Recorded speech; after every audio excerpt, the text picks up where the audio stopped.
Bom dia, Walter. Bom dia, Cláudia. Já vamos iniciar aqui nossas reflexões matinais. Sim, vamos começar. Como você está? Tudo bem, estou acompanhando a primavera, né? Muita mudança, né? Mas estou bem. Tá um dia bonito hoje, sol. Tá, né? E o que você vai perguntar hoje?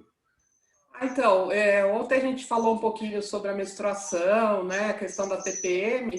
E eu queria continuar um pouco nesse assunto, mas hoje eu queria saber o que é o processo de ovular, né? E se a ovulação ocorre na menopausa. Ah, sim. A, a ovulação é a liberação do óvulo, que é a célula, é o gameta que a gente fala, né? Ou a célula reprodutiva feminina, né? Então, ela ocorre, essas células estão nos ovários. Então, já quando a menina, o organismo feminino está sendo formado dentro do útero da mãe, ali já se formam os ovócitos, que a gente chama, que são as células precursoras dos óvulos, né? Então, é como se antes de nascer, a mulher já tivesse, a menina, no caso, já vai ter todos os óvulos necessários para ela fazer os ciclos de ovulação, né? Que são os ciclos menstruais, né? Então, a ovulação, ela ocorre lá entre uma menstruação e outra, né? E é como se fosse aquela história que a gente falou ontem, de um preparo todo do organismo feminino, no transcorrer aí das semanas, para haver a ovulação e o corpo estar preparado para, então, receber, com a fecundação, né, um, uma futura vida, né? Então, é um processo muito importante e a ovulação, ela ocorre, e aí é interessante a gente perceber que ela ocorre num prazo fixo de mais ou menos 14 dias antes daquela data que iniciou a menstruação. Então, vai depender muito do ciclo feminino, da duração do ciclo feminino, para saber a data da ovulação, porque às vezes a mulher quer saber a data da ovulação como um meio de ou tentar engravidar ou evitar a gravidez, né? E como é um fenômeno que depende de picos hormonais, então ele traz modificações no organismo feminino que são próprios desse período fértil, né, que a gente chama o período de ovulação, que é o período fértil. E a mulher pode sentir no corpo essas modificações. Então, são modificações de temperatura corporal. Então, existe um método de medição da temperatura corporal para a mulher saber quando vai ovular. A secreção vaginal muda de aspecto e de quantidade. Então, o corrimento fica mais filoso, mas ele forma uma liga diferente. Tem uma quantidade, um aspecto, um cheiro característico. Então, a mulher sente modificações no corpo. E algumas sentem até modificações mais profundas que vão no sentido da psique, né? Como se o corpo avisasse que ela está plena e fértil. Aumento de desejo sexual. Há uma série de coisas que estão ali interferindo, tentando fazer a gravidez. Então, a ovulação é um período muito peculiar, mas que depende muito, tudo isso que eu estou falando, para a mulher se autoconhecer, né? e ela ter esse período sob o seu olhar, perceber as alterações que o seu organismo sofre, então poder prever, né? Então vamos dizer que essa segunda fase depois da ovulação, ela é meio fixa, né? Como eu falei aí, dessas 2 semanas até menstruar, mas a primeira fase, que é desde a menstruação, que foi quando não teve a gestação, não formou o corpo lúteo, então não vai haver uma descamação ali da camada interna do útero, que a gente chama de endométrio, que a gente vai observar através do sangramento vaginal, que é a menstruação. Então, essa é variável e vai depender de outros fatores. Então, não dá para falar que vai cair bem no meio do ciclo, a menos que a mulher tenha um ciclo bem certinho com a lua, de 28 dias, então vai coincidir com o meio do ciclo. Ser 28 menos 14, 14 dias. Então, vai ser 14 dias para cada fase, né? E é muito bonito estudar o ciclo ovulatório, porque daí mostra toda aquela complexidade que a gente falou ontem da menstruação, né?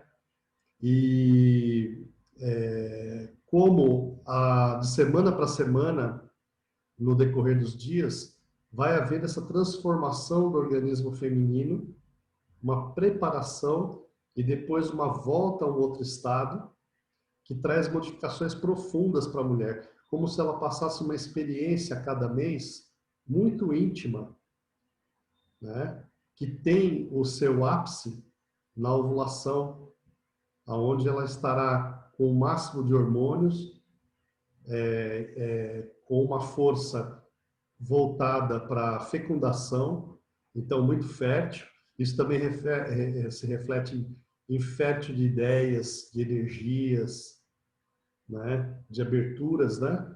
E também em oposição ao período, vamos dizer, da descamação, um período mais interno, um período de maior recolhimento, de mudança, de reflexão, né?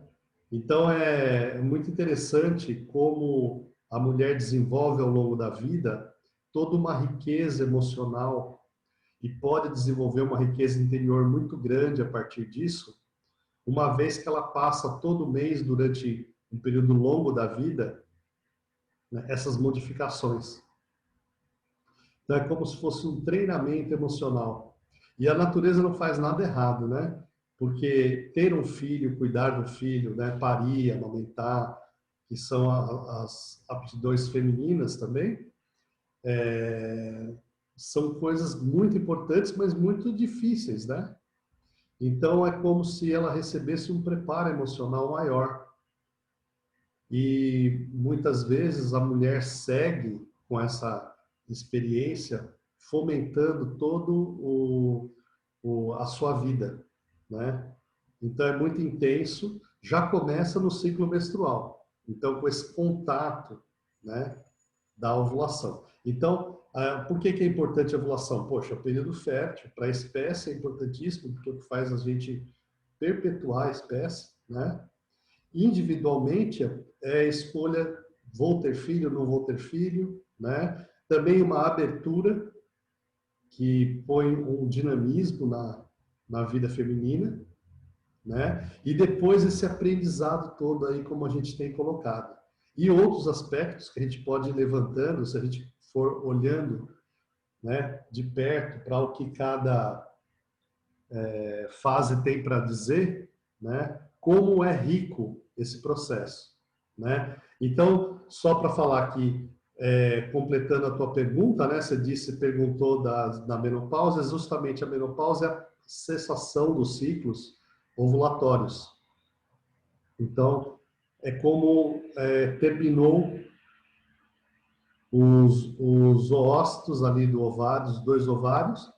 Então, a mulher não ovula mais, ela não forma mais o ciclo ovulatório, não tem mais corpo lúteo, que é da onde eclode o óvulo, forma o que a gente chama de corpo lúteo, que mantém a segunda fase dos hormônios, preparando o corpo feminino para receber a gravidez. Então, isso aí tudo vai parar.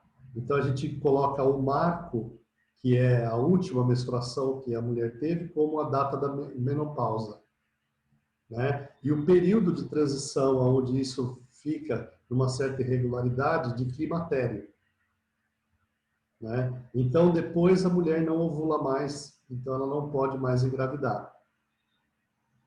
E ela tem todo aquele ciclo, toda aquela experiência por dentro de si. E mudam o jogo hormonal. Então, ela vai ter abre para a vida da mulher na menopausa uma outra perspectiva, né? Porque, vamos dizer que a natureza já pede outras coisas da mulher. Então, também libera forças. Climacter em grego é ascensão, é escada. Então, a mulher vai subir de grau na sua consciência, na sua interioridade, né? Não é como hoje, muitas vezes, os médicos deixam antever que a mulher está caindo ladeira abaixo na menopausa e precisa ficar tomando hormônio, ela está perdendo, que ela... não, ela não está perdendo nada, é só uma fase da vida com um outro significado, uma outra profundidade, tá? Então, o que eu teria para dizer da ovulação é que lá no feto tem 300 mil óvulos ao nascimento. Quando forma, lá no embrião, tem milhões. A cada ciclo desses 300 mil, a cada ciclo feminino, né? Quando ela chega na idade fértil, tem uns 30 mil. E a cada vez que ela ovula, mobilizam uns 100 óvulos. Sejam no ovário direito ou no ovário esquerdo. Isso vai se alternando, né? De tal forma que isso vai terminando no decorrer do tempo, até chegar na fase do climatério e ter a menopausa. Então, é um mecanismo muito bonito de se ver, né? Como a natureza é perfeita, né? Então, eu acho que é isso que eu teria para colaborar aí para uma primeira conversa sobre ovulação, né? Um pouco nesse sentido da saúde feminina, né? Como é importante conhecer o ciclo e cuidar da saúde do ciclo menstrual, né? Tem uma pergunta aí da Como funciona a barriga de aluguel com mulheres que já entraram na menopausa? Isso seria muito prejudicial para a saúde da mulher. Daí a mulher que já entrou na menopausa, se ela vai ter que tomar hormônios para fazer o corpo dela voltar a ficar receptivo para uma gravidez e implantar um óvulo fecundado, que pode ser dela ou pode ser de outra pessoa, daí a barriga de aluguel, né? Então, como é que isso? Daí é uma possibilidade técnica que nós temos hoje, porque a gente manipula os hormônios e a gente tem os estudos dessas fases todas, né? Mas realmente tem que ver qual o custo-benefício e qual o benefício para a saúde, porque pode ser prejudicial? Pode, né? Pode, porque vamos estar forçando o organismo a voltar a retomar os ciclos que ele naturalmente parou. E vamos ter que dar os hormônios, que a gente sabe que são substâncias que estimulam toda uma condição metabólica, genética, energética do organismo, e está associado a aumentos de câncer, né? Mas daí o desejo humano envolve outras coisas, né? Às vezes o desejo de um filho envolve muitas outras coisas. Então, é uma possibilidade que existe hoje, que tem que ser encarada com cuidado, porque não é isenta de repercussões, tá? Mas realmente existe, né? Há pessoas que a gente já tem vários relatos, daí está se tornando uma coisa mais comum com o passar do tempo, porque estamos tendo mais possibilidades técnicas do que antigamente, né? Mas hoje em dia tem menos preconceito, em, por exemplo, em adotar uma criança, né? E tantas pessoas que precisam de ajuda e que podem deixar a mulher exercer a sua maternidade, mesmo sem ela ter tido o seu próprio filho, né? Então, mas são questões que às vezes envolvem outras coisas culturais, né?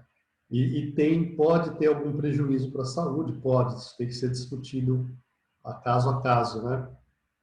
Tá? Mas são uma opção, uma possibilidade que existe hoje, né? Com a técnica que a gente pode dominar hoje em relação a esse ciclo da fertilidade e da fecundação, tá? Então, eu queria agradecer a todos que entraram aí na nossa conversa matinal, aqueles também que estão aí olhando depois, muita gente está olhando depois, né? Alguns vídeos a gente está tendo mais de 150 visualizações, isso é muito legal, porque a gente sabe que a gente não coloca temas aqui corriqueiros, nem ligados ao imediatismo, né, da política, ou um conhecimento, uma reflexão. Desculpa que passou um caminhão aqui, eu não consegui mais falar. Mas assim, agradeço muito quem está ouvindo, né? E reitero o convite aí para o nosso curso que começa no sábado, né? Então busquem o Instituto Verde, façam sua inscrição, vai ser muito legal a gente discutir essas coisas em conjuntos. É um curso voltado para quem é paciente, né? Não tem problema nenhum se a pessoa for profissional, né? Que a gente vai tratar a nível de entendimento conceitual, porém, a gente vai tentar um linguajar e uma perspectiva de quem quer se tratar com homeopatia ou quer conhecer a homeopatia em mais profundidade. Tá? Obrigado, Cláudia. Obrigada. Depois nós estamos postando também os vídeos, né? Sim, lá no Homeopatia Online 2020. E, cara, o pessoal está visualizando, viu? Tá legal, tá se inscrevendo também no canal. Legal, bom saber isso. Um beijo a todos, então. Até logo.